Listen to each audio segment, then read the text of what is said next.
The year is 2015, and fashion has changed. The overall industry became faster, more disposable, and increasingly disconnected from the people and craftsmanship behind what we wear. But in Dhaka, artistry never disappeared. Generations of makers continued to preserve traditions of handmade clothing, skills rooted in patience, precision, and culture. So growing up in the US, fashion for me was what happened on the runways. And for most people, we only had access to clothing that were lesser versions of the runway pieces, especially in terms of material and fit. And oftentimes they were devoid of any artistry or personality. So when I first came to Bangladesh, I saw craftsmanship all around me. There were weavers, embroiders, tailors, all indispensable to the local fashion. Everyone, whether rich or poor, had their clothes tailored to their bodies and to their preference.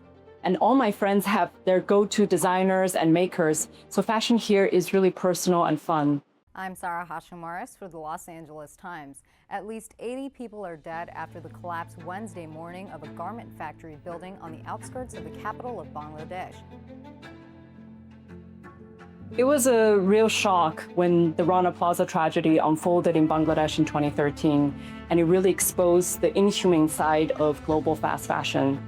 My business partner, Rashid, and I were both living in Dhaka at the time, and we began thinking about how fashion could feel connected again. Connected to the customers, connected to the makers, and connected to craftsmanship at last. We truly believe that fashion can do better. And with the right creative design and quality, that we can elevate Bangladesh's natural materials and heritage to reach a global audience. These values are the foundation of Lydia May.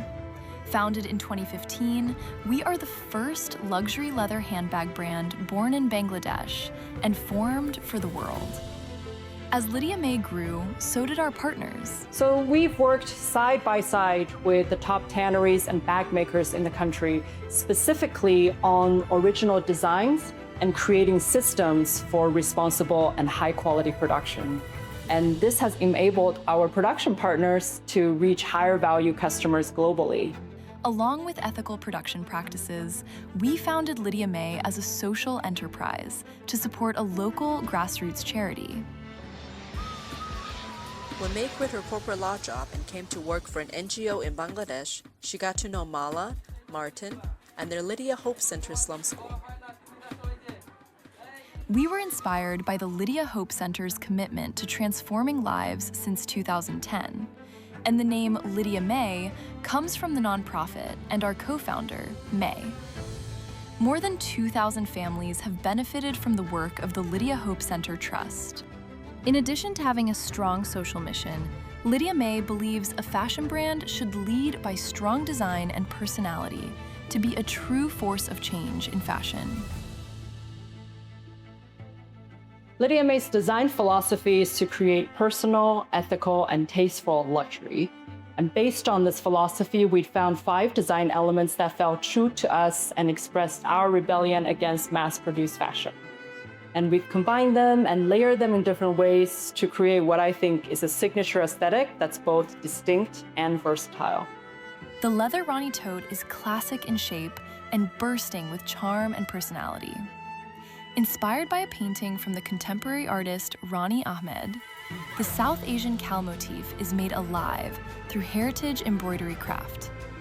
The leather Rani became the it bag of diplomats and a symbol of elegant women taking the road less traveled. Styles like the front pack vest were developed during the pandemic, a hands-free style that combines youthful edge with functional innovation. This is where our glam rebel aesthetic took shape, fusing strength with innovation in luxury leathers. Our paw rule handbag intersects femininity and nostalgia. The dueling horse heads, inspired by an heirloom nutcracker from South Asia, adorns a chic, modern silhouette. A lasting style with flair, the paw rule expertly balances elegance and heritage. Across all our collections, the goal remains the same: to create pieces that are timeless, versatile, and deeply intentional. So in the early days of Lydia May, we were very much inspired by the women around us. They were professionals, entrepreneurs, mothers, all balancing responsibility and ambition and doing so with great personal style. The brand's muses weren't celebrities. They were accomplished women who moved through the world with intention and quiet confidence. CEOs, diplomats, lawyers, and entrepreneurs. A generation of female leaders who understood that fashion was a tool to express themselves, not just in terms of appearance, but also of values. Our pieces fully came to life with the help of creators and collaborators worldwide.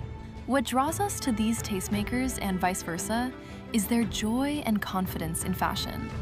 This joy shined even brighter when we saw our designs on talented artists and celebrities. Our designs and stories were also featured in the top industry press. Our growth attracted interest from major retailers. Meetings with Net-a-Porter, Bergdorf, and Saks signaled the possibility of expanding into a broader global market, a milestone that represents years of work and momentum for an independent brand. We had meetings with the top buyers in London and New York, and they were all impressed by our quality, loved the aesthetic and the mission, but they were hesitant to commit.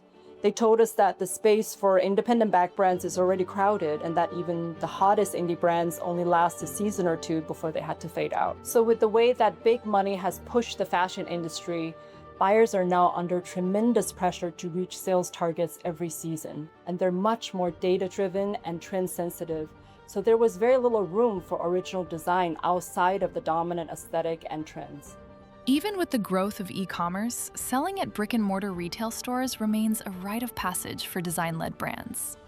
Though there was interest in sustainability post-Rana Plaza tragedy, the pandemic erased much of the limited space that had been carved out for sustainable luxury brands. More news, Neiman Marcus just made it official. Come September, it will close its iconic store in downtown Dallas for good. This morning, Saks Global, the parent company of Saks Fifth Avenue, has filed for bankruptcy. Barney's New York has finally and permanently closed its doors forever. Conversations about sustainability continued to take place, but independent brands faced a difficult reality. Ethical production, small batch manufacturing, and intentional sourcing often come at a higher price, making it difficult for small brands to compete within an industry driven by speed, scale, and mass production. Over time, many sustainable fashion brands were forced to close, sell to massive corporations, or compromise parts of their original ethos in order to survive. For many independent brands, maintaining both creative integrity and long-term financial stability became an ongoing challenge within an ever-evolving market. The belief was simple: fashion can be connected again. An exploration of artistry and culture has grown into a global community. Along the way, we've supported artisans, expanded opportunities for women, and brought greater visibility to the talent and heritage that have long flourished in Bangladesh. But perhaps the most meaningful part of Lydia May's journey has been the people who have shaped it. I hope our legacy is not only in the products that we've created, but the lives we affected and the community we built. The makers, collaborators, and supporters who helped bring our vision to life in ways even better than we could have ever imagined. As the fashion industry continues to shift, we remain hopeful of what's to come, because the future of fashion should be more than just beautiful.